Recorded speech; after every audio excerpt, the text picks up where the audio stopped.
Give us this day our daily bread, and forgive us our trespasses, as we forgive those who trespass against us. And lead us not into temptation, but deliver us from evil. Amen.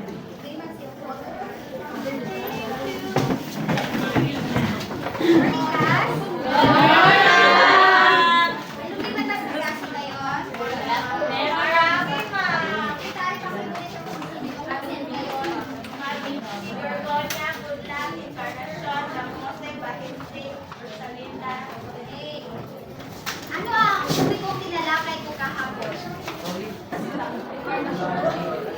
Yes? Mga kasangkapang panghahalaman. Okay, magaling. Bigyan natin ng nagpupagsam si Ate Balboa. At kahapon, tinalakay ko sa inyo ang panunang kaligtasan at kalusugan. At ngayon naman, itanalakay ko sa inyo ang mga kasangkapang panghahalaman. Una, asaron. Ang asaron, isang kasangkapang bakal na pagbukal ng lupa. Pangalawa, ang piko. Isang kasangkapang pagbukal ng may ulong bakal na matulis ang isang dulo at malapad ang kabila. At ang pangatlo, kalaykay. Pangkahig ng lupa, karaniwang yari sa bakal, ang ngipin ay gawa sa kahoy, ang hawakan. At ito rin ang ginagamit natin sa mga dahon, di ba? At ang pang-apat, tinidor. Pandurog ng malaking piraso ng lupa. Iba to sa tinidor na ginagamit natin pagkain, di ba, class? Yes! Dulos. Kasangkapang pambungkal, may hugis, dilang, malukong, at matalim ang dulo. Ito yung ang ginagamit natin ang paglipat ng punla. Itak. Pamputol sa mga sanga at puno ng malaking halaman. Sino ba sa inyo dito may itak? Amen! At palakol. Kasangkapang malapad ang talim at makapal ang hawakan, gaya ng sa asarol at karaniwang ginagamit na pamputol ng malalaking kahoy. Pala. Sino may pala sa inyo? Amen!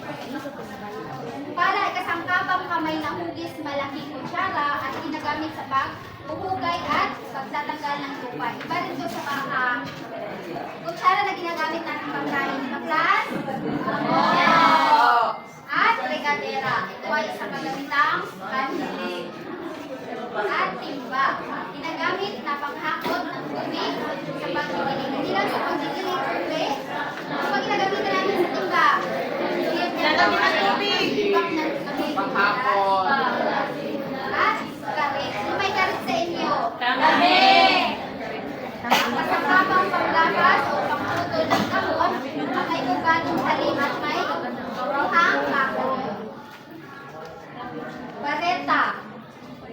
Pabilog na bakal na matulis ang isang dulo at lapad ang kabila.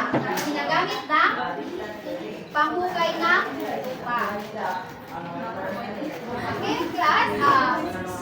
Mga halamang maaaring itanim na matatagpuan sa pamayanan.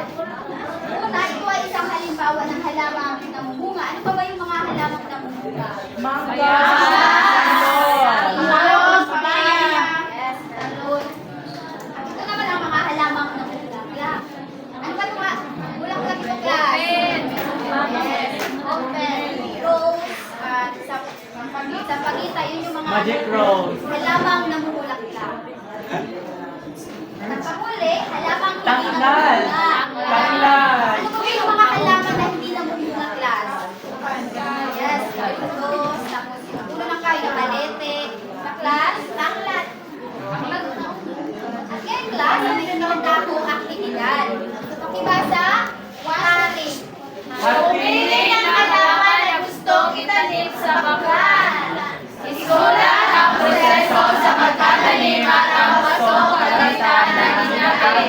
Isulat ang gagawing pag-iingat sa kaligtasan habang nagtatanim. Okay. Hahatiin ko kayo sa tatlong grupo.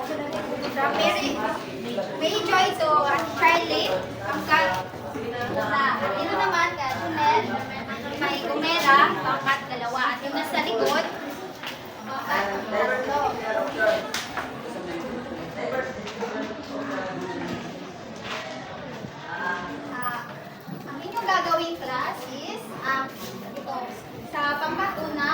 bulaklak na ornamental. At yung sa pangkat, dalawa, gulay. Gulay yung gagawin dito. At yung sa pangkat, pangatlo, puno ng butas. Ating criteria, diba sa Teamwork, 30%. Content accuracy, 30%. Delivery and presentation, 40%. Total, 100%. may class, paano na kayo magsimula? Bibigyan ko lamang kayo ng 5 minuto.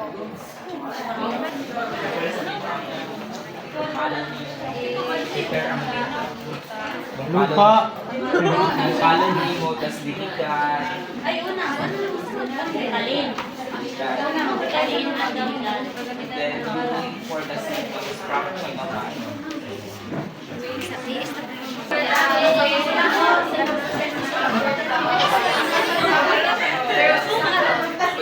Pwede na kung hapon.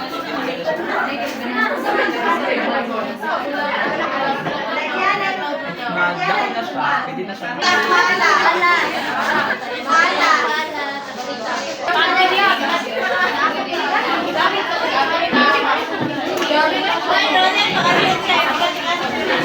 Okay lahat, class? Yes, ma'am! Ngayon, magpipili kayo sa inyong group na mag-presenta. Simulan natin sa pangkat una.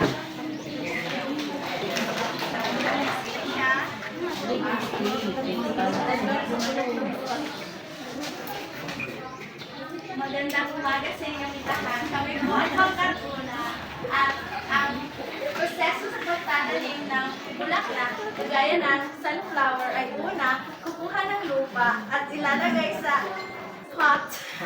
Pagkatapos ay ilagay ang seed. Pagkatapos ay gagamit ng regadera, gagamit ng pagdilim, at isang timba upang lagyan ng tubig. Yun lang po ang maraming salamat. Magaling, bigyan natin ng 5 pagsapong pangkat una. Ngayon naman, sa pangkat dalawa.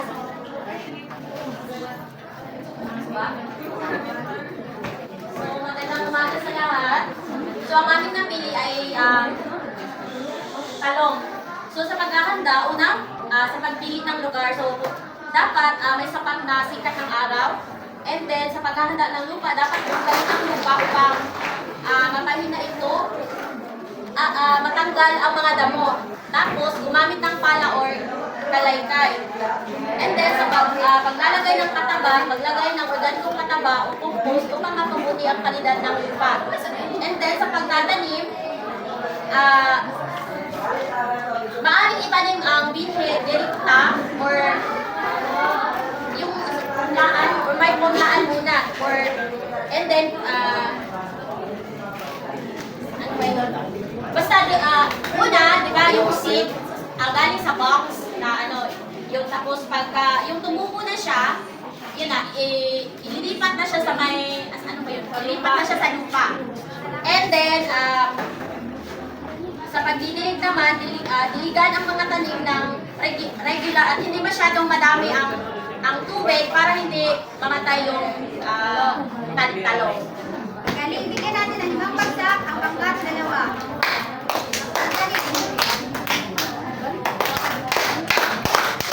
Ngayon naman, sa pangkat 3. Sa pagkatato, ang pinili namin ay punong prutas. So, kami ay gumamit ng pala, asarol, tinidor sa pagtanggal ang mga halaman na hindi kailangan mix and halaman. Gano'n na mga ibang kagamitan ng Magaling, bigyan natin ng 5 pagsak ang pangkat 3. Ngayon, class, ang mahihilan ng pangkat 3.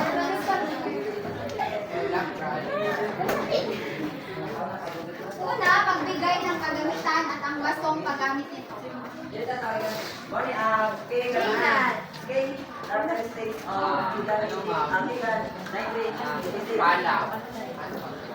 Pala.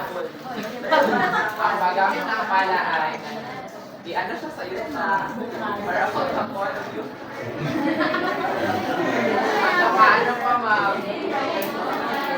Paano pa pagputol ng mga kahoy at sa mga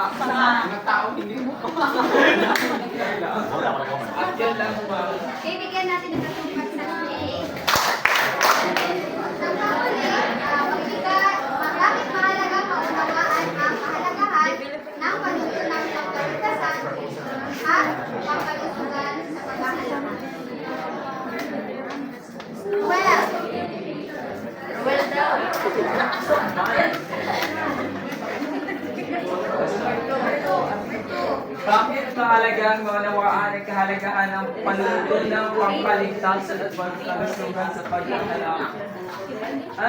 Napakahalaga na matutunan natin bilang estudyante na ang tamang paraan o proseso ng pagtanim ng mga halaman.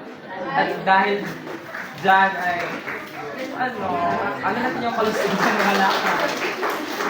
Ibigyan natin ang tatong pagsak si Roel.